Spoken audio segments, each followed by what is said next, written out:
Okay, so two of the themes in the exhibit are politics and popular culture. And then in July, I'll give another Tuesday talk, which will be about the arts and sciences, which cover the other themes in the exhibit.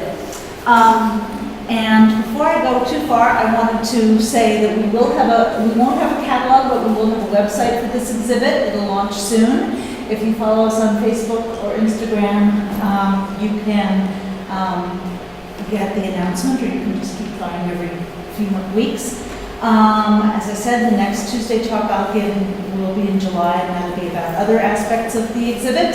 We have a symposium coming up in November, and the Quilt Index has all of our quilts collection online, and we are in the process of putting everything in our computer catalog at collections.dar.org. Anything that is on exhibit ever is now online. We cannot put it on exhibit until we have it online, so that people can look it up.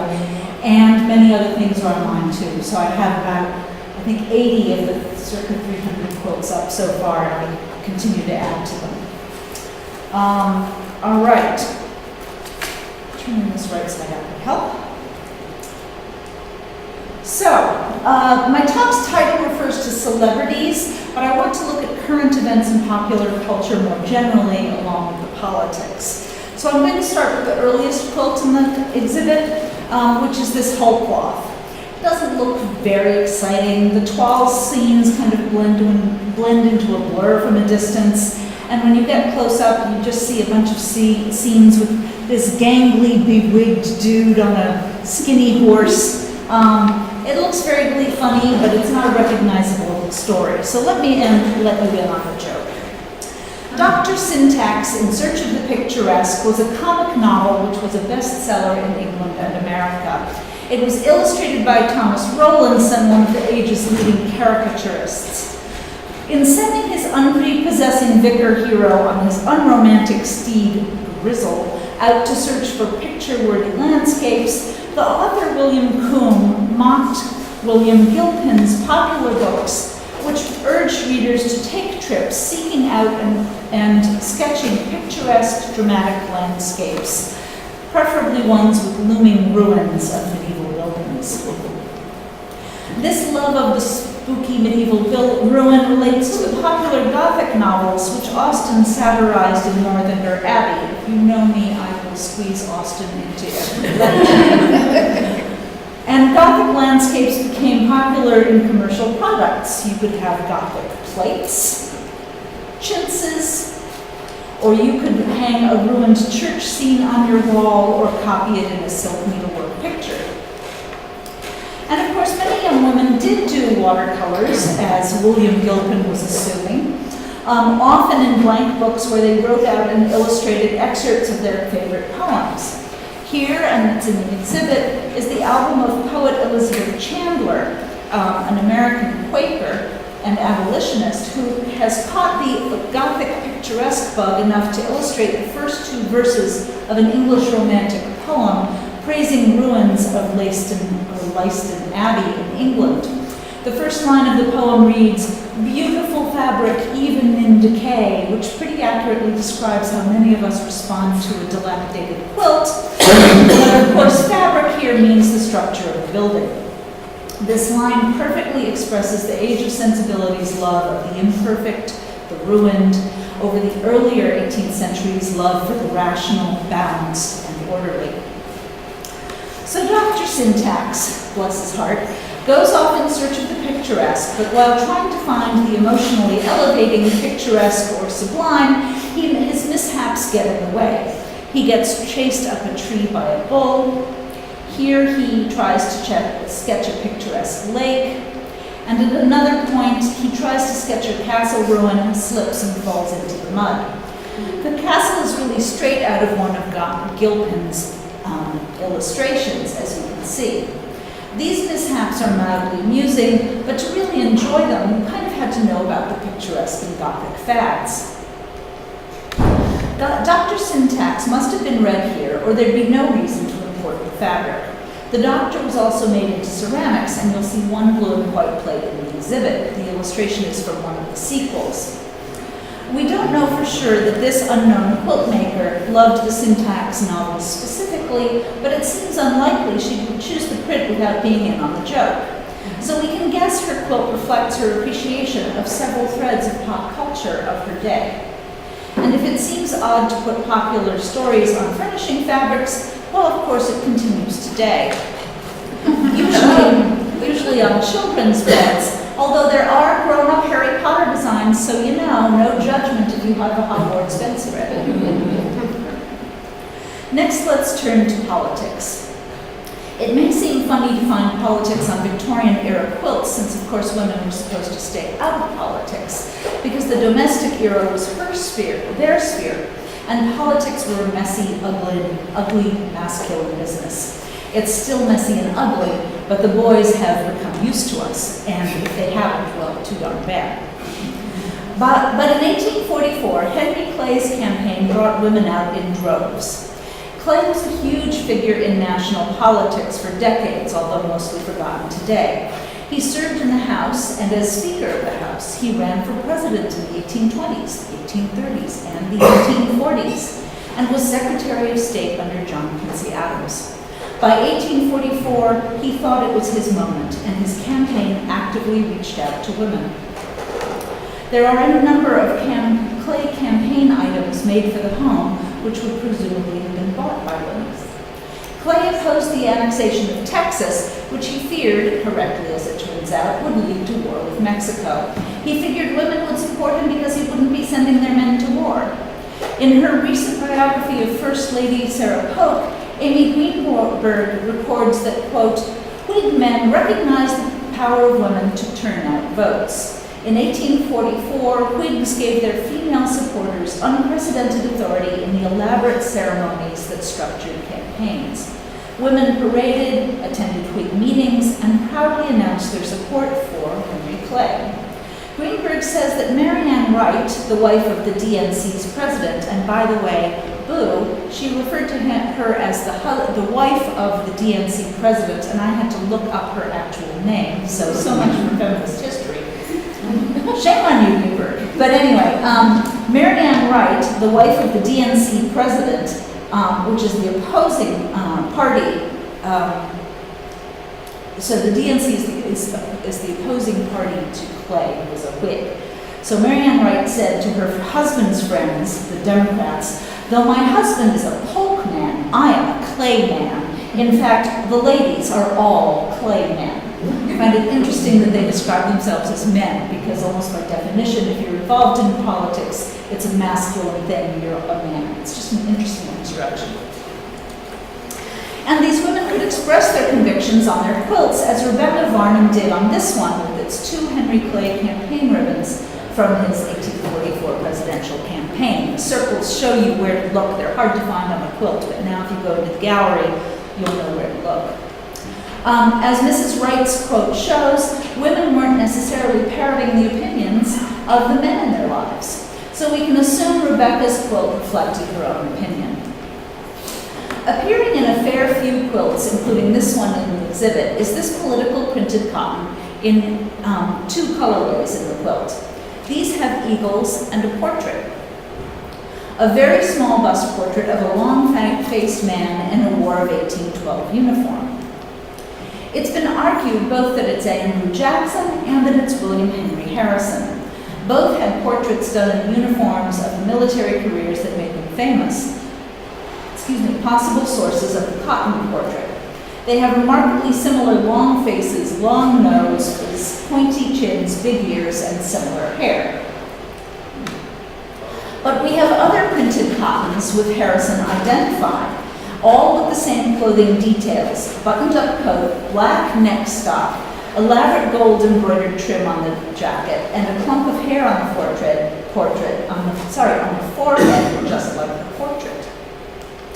We have another printed cotton of Jackson, too, and its costume details match the quilt fabric's portrait. No elaborate embroidery, just strips of braid, which oddly are not in the portrait, a white cravat, and a coat open way down his chest. His hair goes across his forehead in several wisps rather than a clump.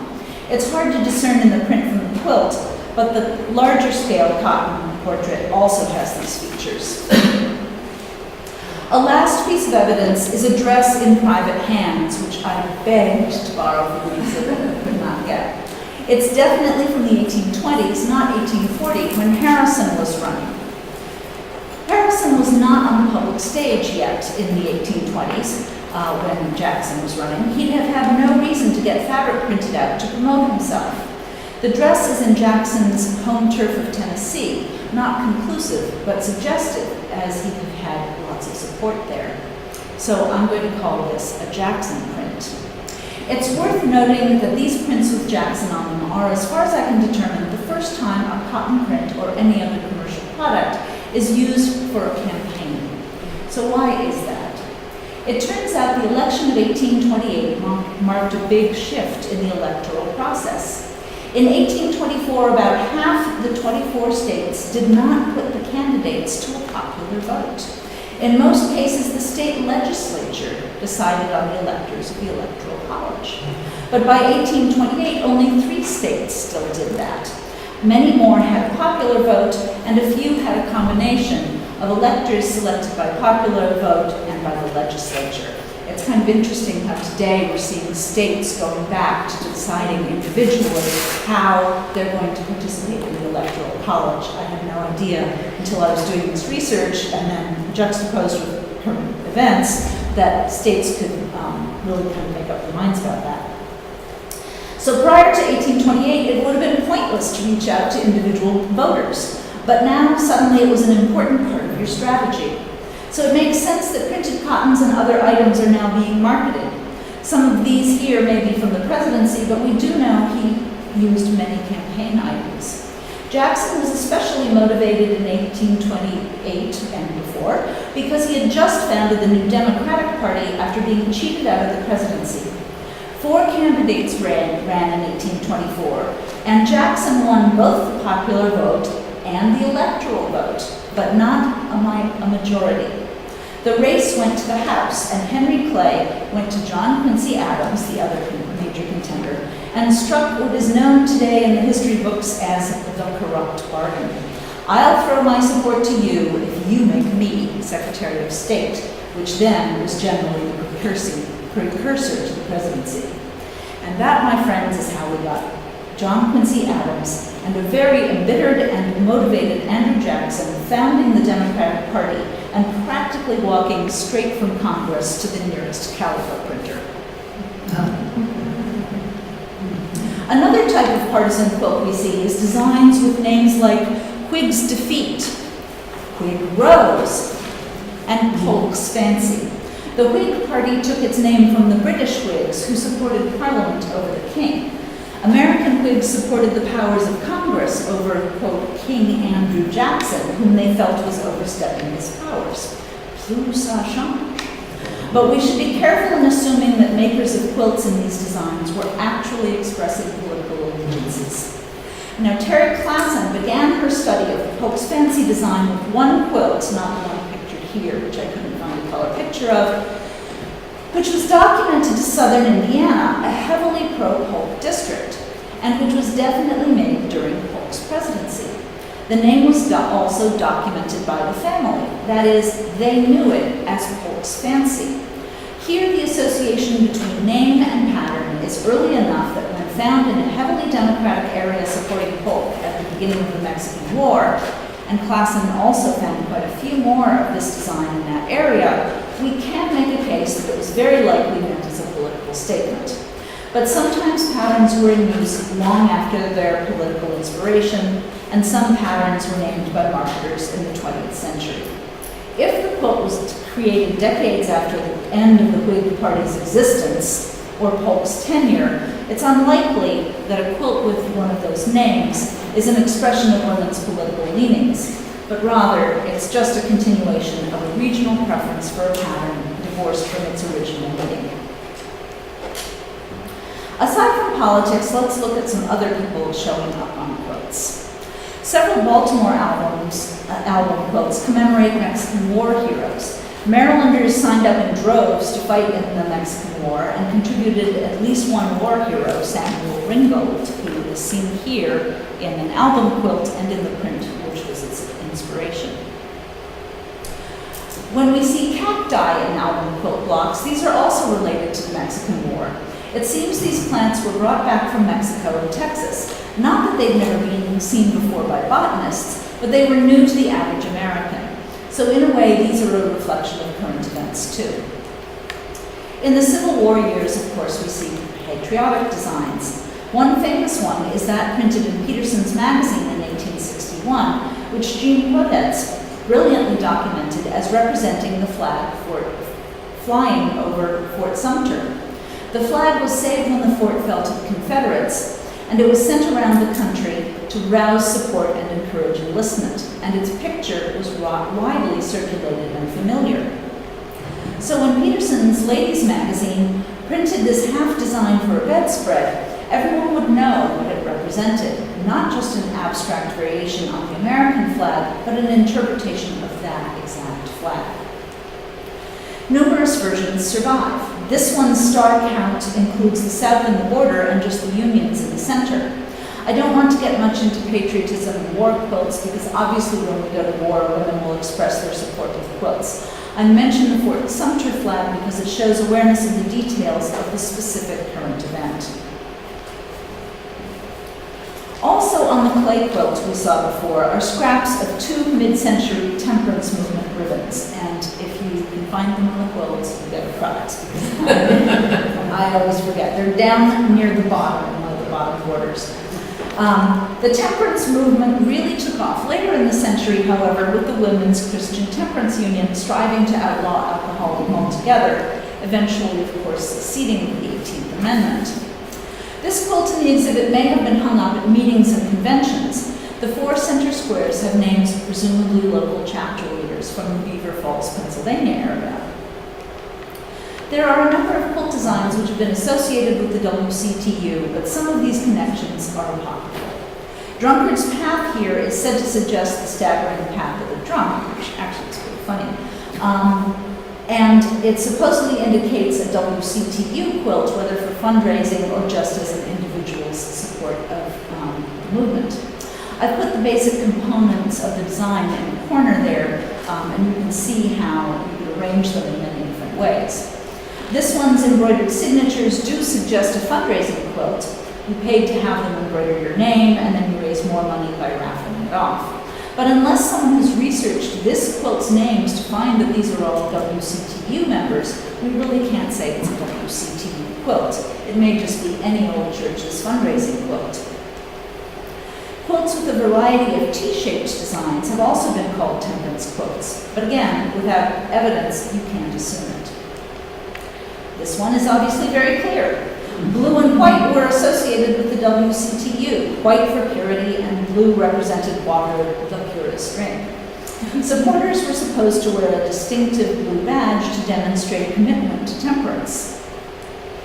This has led to many blue and white quilts from the end of the 19th century to be designated temperance quilts. But blue and white was a perennially popular combination. You can't automatically associate them with temperance. Now this album quilt at the Francis Willard Archives, Willard was the founder of the WCTU, also makes its opinions quite clear. Here's a figure we call a Kate Greenaway figure if we saw him on a crazy quilt, but it says, "Tremble, King Alcohol." He's a bit young and innocent to be the king of alcohol, but perhaps demon rum can corrupt even a Kate Greenaway figure. And another block has a glass and a bottle with the inscription, "Drink and Die." Not exactly Alice in Wonderland's "Will Drink Me." Likewise, these with the names of members are also clear. It seems those made communally for presentation or fundraising or public display will have names and inscriptions and be quite clear about what they represent. But notice that these, at least, don't use the supposedly symbolic designs, Drunkard's Path or the T's. Now, aside from these temperance quilts, very few quilts are associated with progressive era reforms led by women, such as suffrage, labor laws, settlement houses for immigrants, food safety laws, the kindergarten movement, and so on. I would suggest this is because these women were breaking out of their domestic roles. Quilting to them may have represented an old-fashioned approach. They were examining conditions in factories and tenements, meeting with state and federal legislators, marching in demonstrations, all outside the home. Maybe you sewed up a banner for your demonstrations, if anything. Catherine Lee Bates, now best known for writing the lyrics to America the Beautiful, inspired by Pikes Peak in Colorado, was a professor at Wellesley College who probably spoke for many progressive era women when she cited the old cliche of the blue stocking, the derogatory term for an intellectual woman. She lamented, "We may read Hebrew or Sanskrit, we may calculate eclipses, but we are not set free from the tyranny of the needle. Even blue stockings have to be darned." Quilting, of course, is not tedious like darning stockings to those who choose to do it. But this quote suggests that this generation was looking beyond the needle as a tool of expression and was more likely to see it as holding them back. In addition to national issues, local topics can be found in quilts if we know how to interpret the images. I'll explore two examples. Baltimore album quilts of the 1840s and 50s often include blocks expressing local color and local pride. Here's the Merchants Exchange building in Baltimore, and here's the Battle Monument, complete with a crisscrossed column, stanchions, and griffins which morph into eagles on the quilts. And as Virginia Viss discovered in her research, even watermelons were a big feature of Baltimore life. Virginia found many newspaper references to the enormous supply of watermelons delivered onto the wharves in Baltimore Harbor each summer. So the quote reads, the supply, the extent of the basin along Pratt Street from South to Light Streets was almost completely covered, occupied by vessels, mostly 2-tier deep, unloading watermelons. So on the map of Baltimore, it used to be that this was basically the whole width of the harbor. The harbor now, of course, is much longer. But there's Light Street, there's South Street, and it's about, it's more than 3 football fields long, completely covered with watermelons. So the watermelons on these quilts are not just graphically interesting, and they are pretty, but they are a reflection and a documentation of local Baltimore life. Now here's a quilt top made by Ernestine Hulse of Pisgah in Butler County, Ohio in 1874. You might have seen it in our last exhibit. Ernestine made 56 squares with 1 to 5 drawings on each square, including domestic and farm and exotic animals, and a few fairy tale images, and some scenes in the country atlas published a year later show that her houses and farm scenes are taken from what she sees around her. The quilt top also includes these very contemporary scenes featuring the railroad, a relatively new feature on the American landscape. They're just above and just below her center square where she has her name and location and date. The lower one jokes, "Oh, ain't it jolly to be sending one's goods by train." Train, get it? It's on her train. Costume joke. Recently, I wondered where the nearest railroad to Ernestine Hulse was in 1874. I decided to go down this research rabbit hole. Ernestine lived here in southwestern Ohio between Cincinnati and Dayton near the smaller city of Lebanon. Here's Butler County, and here's Union in the corner of Butler County, and there in the corner is Pisgah. And what's just west of it? The railroad line. Hang on. The railroad line is right there. Okay? So until 1874, the date of the quilt, farmers in Butler County still had no easy way to get their goods to markets in either Dayton or Cincinnati. But that year, the year of the quilt, plans were announced for a branch line connecting Dayton and Cincinnati through Lebanon, sort of outlined by my line there. And here in an 1875 map is Pisgah at the green arrow, and there in red, 2 miles away, is Ernestine's husband, David Hulse, and her brothers are circled in blue. In 1874, surely Ernestine was thinking it would be very jolly for her farmer husband to be able soon to send his goods by train. And she'd probably be able to see it almost as clearly as this picture from the County Atlases section on her township suggests. There it is. So the trade blocks aren't just about railroads generally, but about a particular railroad line which is about to transform her family's life and livelihood. Other quilts respond to developments on a larger stage. There are a number of quilts done in the mid-1870s with Garden of Eden themes. Our Garden of Eden quilt doesn't have Adam and Eve, but we do have lots of creatures, including a snake or two, and it is similar to other quilts of this time, which do have the paradise scene with Adam and Eve. As Nancy Gibson discusses in a Maryland album, in 1871, Darwin published The Descent of Man, and 1872 saw another exploration of the theory of evolution, first described in 1859's Origin of Species. These all overturned the biblical narrative of the 7-day creation. And it seems some passionate quilters used their medium to make a statement about what they thought about that. Now, if a cartoon depicts something, you have to conclude that it's making a reference to something common enough for people to identify with. And there it says at the top, the Garden of Eden. This makes a nice, the caption on that cartoon said that Auntie's quilt was rejected for the centennial, which is a nice segue to how our 1876 centennial caught quilters' imaginations. Our textile factories poured out special textiles by the miles. Many quilts used souvenir hankies like this one of the main building of the Philadelphia Exposition at their center. Others used a variety of centennial-themed yardage, or embroidery, possibly commercial made, depicting flags and eagles.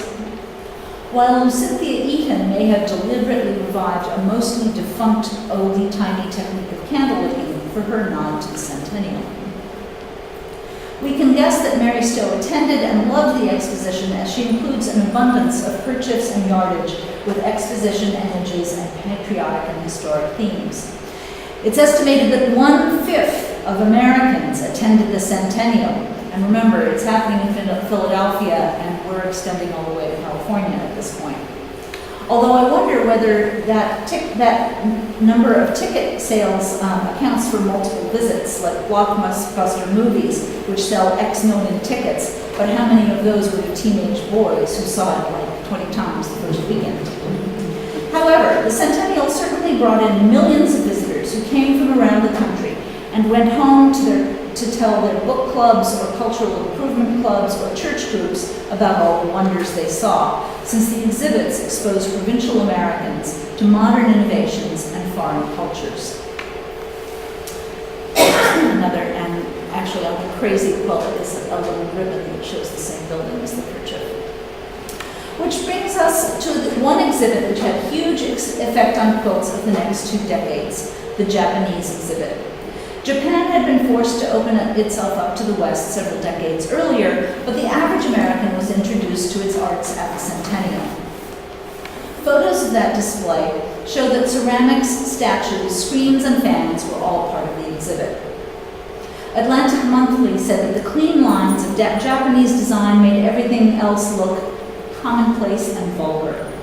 Certainly it struck a chord with many Americans fed on, ready perhaps to be fed up with, poorly designed, poorly made revival styles then in vogue. It's been suggested that crazy quilts owe their irregular piecing to the crackling on antique Japanese ceramics. The crackling is even called crazed, a much earlier meaning of the word crazy or crazed than the mental health meaning. And this brass jar on the right shows a wonderfully irregular arrangement of patterns similar to a crazy quilt too. But you don't even need to go to ceramics to see the inspiration for crazy quilts. The Japanese have been doing patchwork for centuries, and their textile designs sometimes use an irregular patchwork effect, like what we'd call a cheater cloth. And while I can't find a photo of this kind of cloth in the 1876 exhibit photos, there may well have been some. I'm trying still to pin that down. This Japanese patchwork design was picked up on not only in crazy quilts, but wallpapers, tile designs, and even book design. Crazy quilts also tend to include lots of Japanese motifs. The water lily, the iris, the crane, vases and fans. Many crazies like ours in the gallery will piece fan designs into the quilt. England was mad for Japan, so much so that Gilbert and Sullivan mocked the mode in The Mikado, which also toured the United States, and printed cottons of The Mikado and other Gilbert and Sullivan productions were also very popular and can sometimes be found in quilts. But many people were genuinely drawn to the beauty of the Japanese aesthetic and wanted to respond to it. Some of that response meant collecting actual Japanese arts. To most, it would mean buying Western copies, or as a magazine article reprinted in a rural Illinois newspaper deplored, decorating parlor walls with old plates and cheap Japanese fans. This article was printed in Cairo, Illinois, which shows how widespread the fad was. The aesthetic movement, a design and literary movement, also shows up in crazy quilts. Aestheticism celebrated good design, which included Japanese style, but also motifs from the natural world, especially the sunflower, lily, and peacock feather. Here are a typical wallpaper and furnishing fabric design from some of the leading designers in the movement. For more peacock motifs mixed with your Japanisme, visit Whistler's Peacock Room at the Freer Gallery, just a short walk away. The aesthetic style interior on the left here has Japanese vases and fans, as well as some peacock feathers, I think. No, I guess just the fans and the vases. And on the right, sheet music for a song mocking the aesthetes. The singer's aesthetic love is wearing a dress reform dress, another interest of the movement, as she sits among her Japanese ceramics, lilies, peacock feathers, and fans. Frith's rather satirical painting shows a lady in a similar outfit, the sunflower similarly proclaiming her aesthetic loyalties. The crazy quilts, that dumping ground for contemporary popular culture, will often feature embroidered lilies, peacock feathers, and sunflowers, as well as the Japanese motifs we've already seen. These were sold as embroidery patterns, and we can't prove that everyone who used them was consciously following what they knew to be aesthetic movement principles, as much as just choosing popular motifs they saw in the store. But a few crazy quilts give us a hint that, yeah, maybe many American women were doing just that. In the gallery is this quilt, which I showed you before, which features not only a peacock feather, a Japanese vase filled with more of them, and a sunflower, but also an embroidered portrait of Oscar Wilde, the aesthetic movement's poster boy. Wilde toured America in 1881 to 82 to great acclaim, not a little puzzlement, and quite a lot of mockery. Not to mention a little all-American capitalist exploitation. He lectured, as he's shown here, in velvet knee breeches, out of date for nearly a century, silk stockings and patent leather shoes, a velvet sort of smoking jacket whose informality was at odds with the breeches, and long hair. The embroidery is taken from a sketch taken on his arrival in New York, arranged by his tour promoter and copied out on programs for his lectures, as well as in newspapers in many of the cities in which he appeared. You can see how faithful the embroidery is down to the lines of his hair and even his lapel. There you go. Another crazy at the International Quilt Study Center in Nebraska also has an Oscar portrait, similar enough that there has to have been a commercial pattern for him too. Now, Wilde's lectures spoke about how ugly modern furnishing styles were, and he encouraged American women to make hand-sewn cushions and other decorations for their parlors.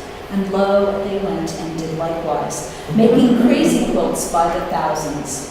Newspapers reported on a new fad. Quote, the new style of bed quilt, the Oscar Crazy, has a sunflower in the middle and all about it patches of silk and velvet of every color to be found in your own rag bag or borrowed, begged, or stolen from those of your friends, one article explained.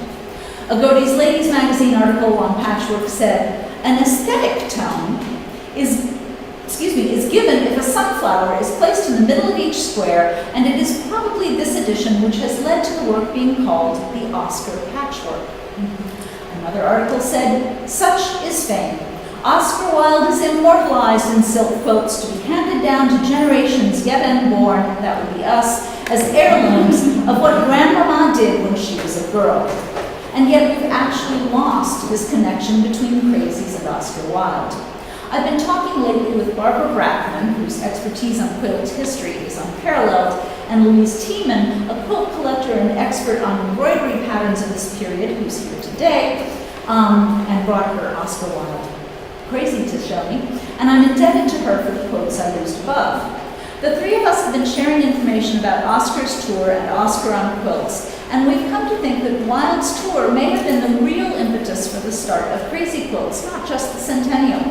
And though I do keep saying that the inclusion of a motif doesn't prove the quiltmaker had the exact reference in mind, still, when we see the widespread media coverage of Oscar Wilde, who went all over the country, and the coverage of Oscar crazy quilts identified as such, and the frequent inclusion of more than one aesthetic movement motif, all of which were widely mentioned in the press as being aligned with aesthetic design and with these quilts, I think it's pretty likely that we can connect the dots, and that many of the women who put peacock feathers, Japanese motifs, lilies and sunflowers and pansies together on their quilts are in fact tuned into this design movement and popular culture trends.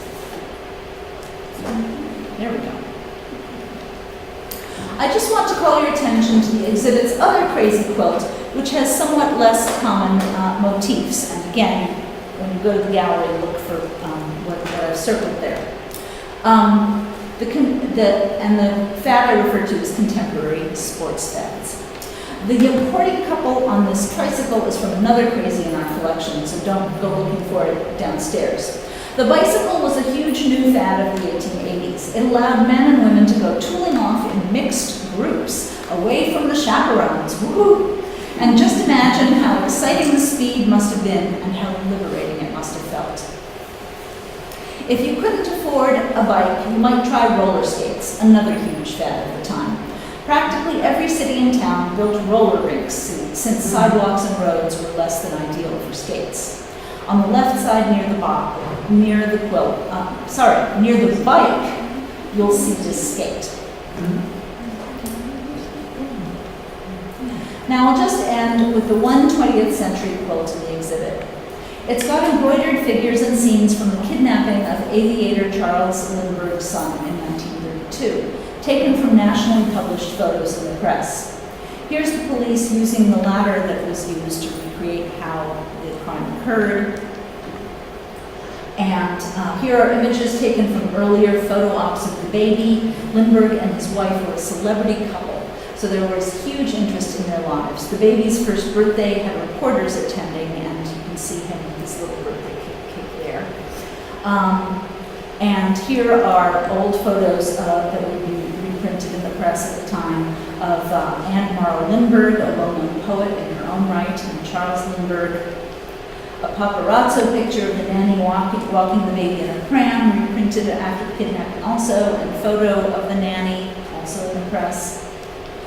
A portrait of the 4 generations of the Morrow family, and then the rest of the blocks are individual portraits of characters in the drama that unfolded, police chief, suspects, and so on. Why, we have to ask, would you put all this on a bedspread? Who wants to sleep under that? Who wants to be reminded of it, even if it isn't your personal tragedy, or maybe even especially if it isn't your personal tragedy? Why would we do this?